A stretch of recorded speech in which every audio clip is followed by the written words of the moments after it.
Krakowskie Podgórze to miejsce silnie naznaczone przez wojnę. To właśnie w tej dzielnicy znajdowało się żydowskie getto i to tutaj Niemcy zlokalizowali obóz pracy, a następnie obóz koncentracyjny Plaszow.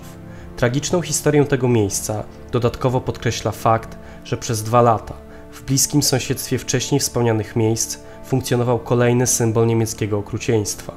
Był nim obóz karny Liban, w którym za sprawą morderczej pracy śmierć poniosło wielu, nierzadko bardzo młodych Polaków oraz Ukraińców.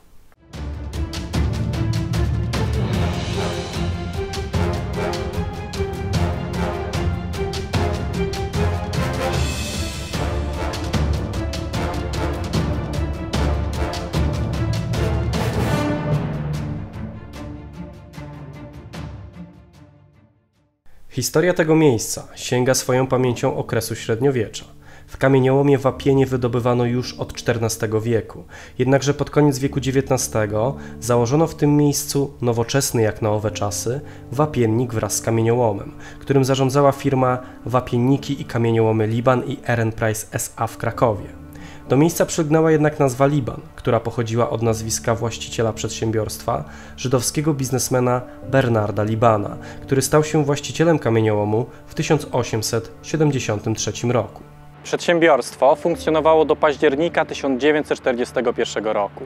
W maju 1942 roku zostało przejęte na zasadzie tzw. zarządu powierniczego przez kierownictwo Baudienstu, czyli służby budowlanej. Wtedy też powstaje jedno z najgorszych miejsc w okupowanym Krakowie – Das Straflager des Baudienstes im Generalgouvernement, czyli obóz karny dla członków służby budowlanej, który zakończył swoją działalność w lipcu 1944 roku. Kamieniołom funkcjonował jeszcze długie lata po wojnie, by zostać ostatecznie zamkniętym w 1986 roku. Kamieniołom na chwilę ożył w pierwszej połowie lat 90., kiedy to na jego terenie realizowano sceny do filmu Lista Schindlera. To tutaj Steven Spielberg ulokował scenografię obozu Plaszow, który w rzeczywistości znajdował się w innym, oddalonym o kilkaset metrów miejscu. Wiele słynnych scen, takich jak strzelanie przez Amona Goetha do więźniów, urządzanie przez niego przyjęć w specjalnie wybudowanej willi, katorżnicza praca więźniów czy wreszcie wykonanie wyroku śmierci na komendancie, skądinąd błędne, bowiem Goetha zabito na terenie więzienia Montelupich, zostało zrealizowanych właśnie w tym miejscu. Jednakże póki co teren zarasta, stając się z jednej strony miejscem coraz bardziej niedostępnym, a z drugiej bardzo chętnie wybieranym na libacje alkoholowe. Pozostałości filmowej scenografii, uzupełnione współczesnymi rzeźbami, meblami, pustymi butelkami, nadają temu miejscu postapokaliptyczny wręcz charakter. Wyjątkiem jest ten oto teren, znajdujący się pod opieką Zarządu Zieleni Miejskiej, który jest ogrodzony i niedostępny dla postronnych, a z naszego punktu widzenia jest kluczowy do poznania historii obozu karnego, bowiem to właśnie tutaj znajdowały się jego części administracyjna, więzienna oraz przemysłowa. Funkcjonowanie obozu karnego jest ściśle związane ze wspomnianą wcześniej służbą budowlaną, która była niczym innym jak instytucjonalną formą realizacji założeń polityki niemieckiej względem okupowanej ludności. Od 26 października 1939 roku obowiązywało rozporządzenie o obowiązku pracy dla Polaków od 18 do 60 roku życia. Obowiązek ten rozszerzono później na młodzież w wieku od 14 do 18 lat. Baudienst powstał w maju 1940 roku. Odbyło się to z inicjatywy gubernatora dystryktu krakowskiego Otto von Wechtera, który początkowo ograniczył funkcjonowanie Baudienstu tylko do dystryktu krakowskiego. Jednakże już 1 grudnia 1940 roku jego funkcjonowanie rozciągnięto na całe generalne gubernatorstwo. Od 22 kwietnia 1942 roku obowiązkiem służby w Baudienście zostały objęte osoby w wieku od 18 do 60 lat, z wyjątkiem Niemców, Żydów i Cyganów. Mimo wszystko Baudienst był podzielony w zgodzie z kryterium narodowościowym. Służba budowlana dzieliła się na Polnische Baudienst, czyli polska służba budowlana, Ukrainische Heimatdienst, czyli ukraińska służba krajowa oraz Goralische Heimatdienst, góralska służba krajowa. Oficjalnie każdy oddelegowany do pracy miał mieć zapewnioną opiekę lekarską, ubezpieczenie, a nawet darmowe mieszkanie, wyżywienie oraz odzież. Obietnice te nie miały nic wspólnego z rzeczywistością. Warunki w obozie karnym dla członków Baudienstu były oczywiście jeszcze gorsze. Wyżywienie było mierne, odzież pracownicza w zasadzie nie istniała. Złotówka kieszonkowego była niewiele znaczącym banknotem, za który w zasadzie nic nie można było kupić. Trudnej sytuacji więźniów nie pomagał również system karny, w zgodzie z którym za nieposłuszeństwo groziła grzywna, więzienie, a nawet kara śmierci. Stan liczebny Baudienstu jest trudny do oszacowania, bowiem ulegał ciągłym zmianom.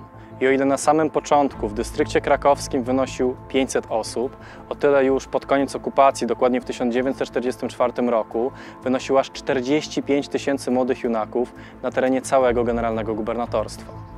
Topografia obozu przedstawiała się następująco. Liban był usytuowany pod kopcem Krakusa, w Nietce, z każdej strony osłoniętej stromą ścianą kamieniołomu. Powodowało to, że obóz był niedostępny dla postronnych osób. Jego granice biegły wzdłuż ulicy Zatorem, gdzie wybudowano wysoki na 2 metry mur, oraz ulicy Wola Duchacka, której przebieg był podobny do dzisiejszej ulicy Sfoszowickiej. Wewnętrzną granicę, poza czynnikami naturalnymi, wyznaczała bocznica kolejowa zamknięta żelazną bramą i wyciągi elektryczne. Obóz był wewnętrznie podzielony, a wyszczególnić możemy w zasadzie 4 jego części: administracyjną, więzienną, przemysłową oraz wydobywniczą, na którą składał się w zasadzie cały kamieniołom. Po przekroczeniu głównej bramy, której granica przebiega w zasadzie w zgodzie z tą z okresu okupacji, naszym oczom ukazują się w zasadzie nowoczesne budynki. Jednakże pośród tych konstrukcji można odnaleźć fragmenty i pozostałości dawnego obozu karnego. Dzisiejsze budynki stoją nierzadko na miejscu dawnych zabudowań, posiadając często to samo przeznaczenie. Tak też w pierwszej części obozu znajdowała się przestrzeń administracyjna z głównym budynkiem, który był piętrową, murowaną konstrukcją, gdzie na piętrze mieściły się kancelaria oraz prywatne mieszkanie komendanta obozu. Na parterze mieściły się z kolei sypialnie tzw. etatowych pracowników służby budowlanej, czyli majstrów oraz brygadzistów. W kompleksie tym znajdują się kotłownia z wysokim kominem oraz wyjątkowo ciekawy budynek dawnej sztygarówki z charakterystycznym pozdrowieniem „Szczęść Boże”, o której istnieniu wspominają już plany z 1913 roku. W bliskim sąsiedztwie tej części znajdowała się wartownia, którą nie bez powodu usytuowano bardzo blisko części mieszkalnej dla więźniów, w zasadzie zaraz obok bramy. Zanim jednak naszą uwagę skupi trudna sytuacja osadzonych, pochylmy się nad kwestią administracji oraz zarządu obozu karnego. Na czele obozu stał komendant, w rękach którego znajdował się całkowity nadzór nad funkcjonowaniem Libanu. Pierwszym komendantem był inspektor służby budowlanej, Karl-Heinz Müller, który po tygodniu utracił tę funkcję.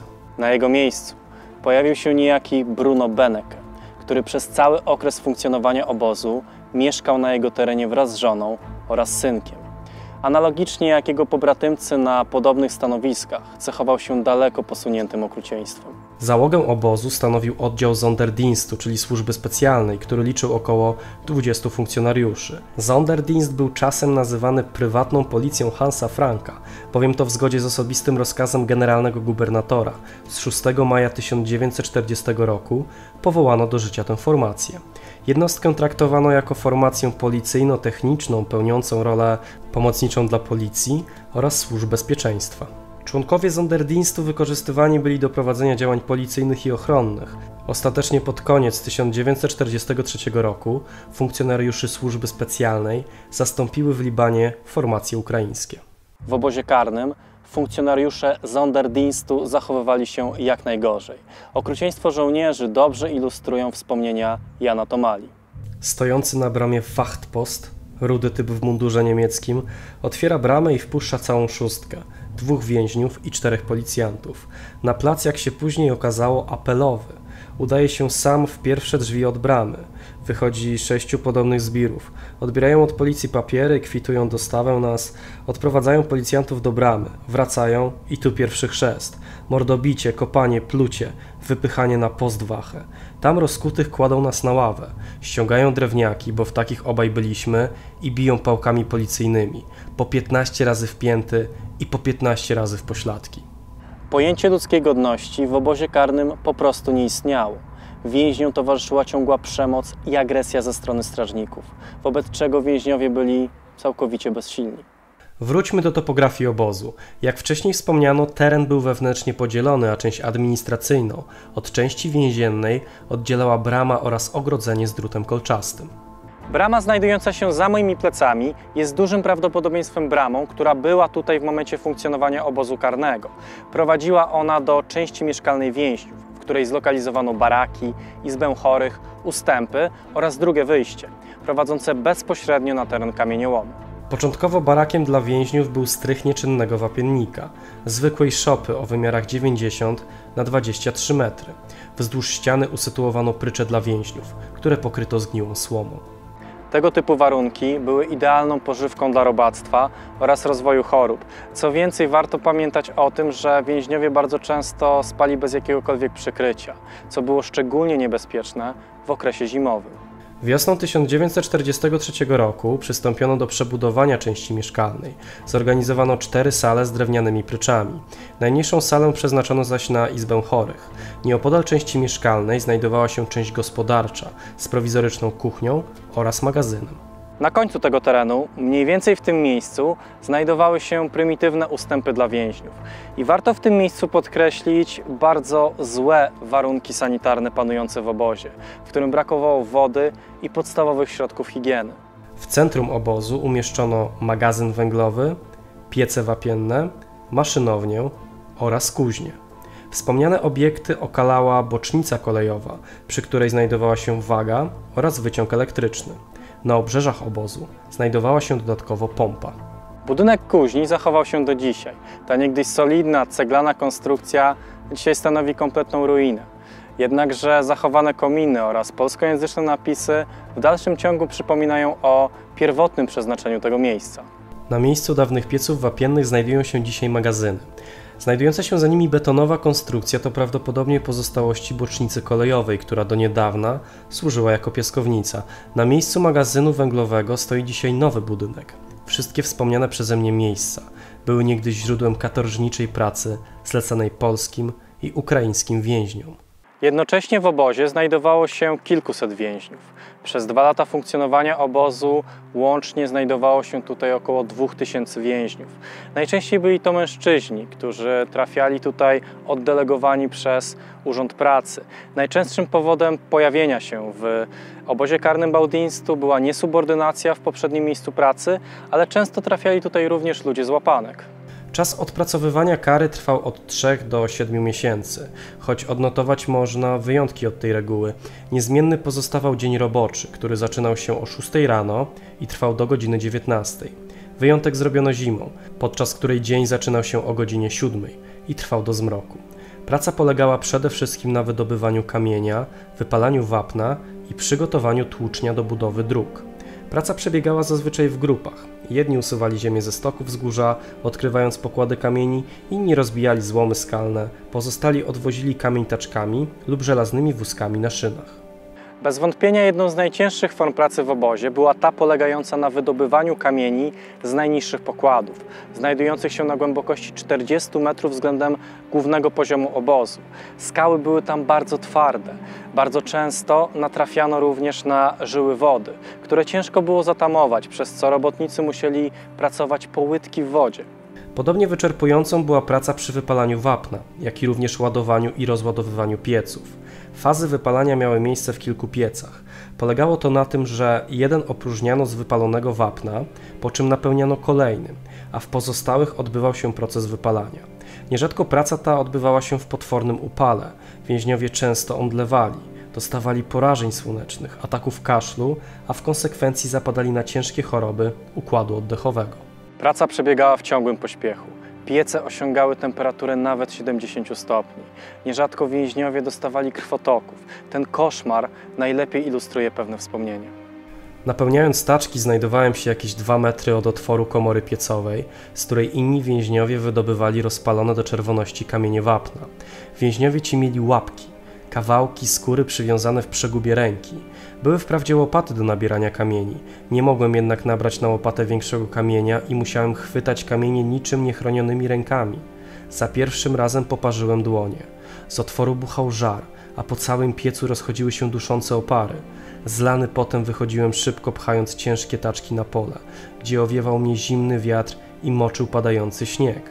Następnego dnia pognano nas do pracy, mnie do tej samej co i poprzedniego dnia. W czasie tej pracy, kiedy znajdowałem się blisko komory i byłem silnie rozgrzany, Nagle dostałem krwotoku, równocześnie nosem i ustami. Zemdlałem. A kiedy odzyskałem przytomność, to zobaczyłem, że leżę w śniegu. W ciągu dnia następowała godzinna przerwa, podczas której teoretycznie spożywano obiad. Zresztą wyżywienie w obozie było fatalne. Na śniadanie oraz kolację otrzymywano kawałek chleba oraz kawę zbożową. Z kolei wspomniany obiad stanowiła zupa, będąca polewką z buraków, cebuli albo kapusty. W obozie panował jeden wielki głód. Trochę szczęścia mieli zatrudnieni przy piecach, gdzie można było upiec ukradzione ziemniaki, marchew lub buraki. Fatalną aprowizację Libanu potwierdził sprawujący opiekę lekarską w obozie dr Józef Mruk. Wspominał on, że wartość kaloryczna nie przekraczała 2000 kalorii. Warto jednak odnotować, że w 1943 roku kwestia wyżywienia uległa pewnej poprawie. Ponadto więźniowie z Krakowa mogli liczyć na paczki od rodzin. Na porządku dziennym były szykany słowne oraz fizyczne wymierzone w więźniów. Najgorsza kara czekała na tych, którzy odważyli się na ucieczkę z obozu. Przede wszystkim stosowano karę chłosty, która polegała na tym, że więźnia bito do momentu, gdy ten zemdlał. Co więcej, nie przestawano go wtedy bić. Oblewano go wodą, cucono i bito dalej. Niektórych więźniów za niesubordynację przykuwano łańcuchami do muru albo kazano w nich pracować. Antoni Bałazy wspominał: w kuźni obozowej przykuto mi łańcuch do nogi o ogniwach grubych na palec, długości 2 metrów i wadze 30 kg.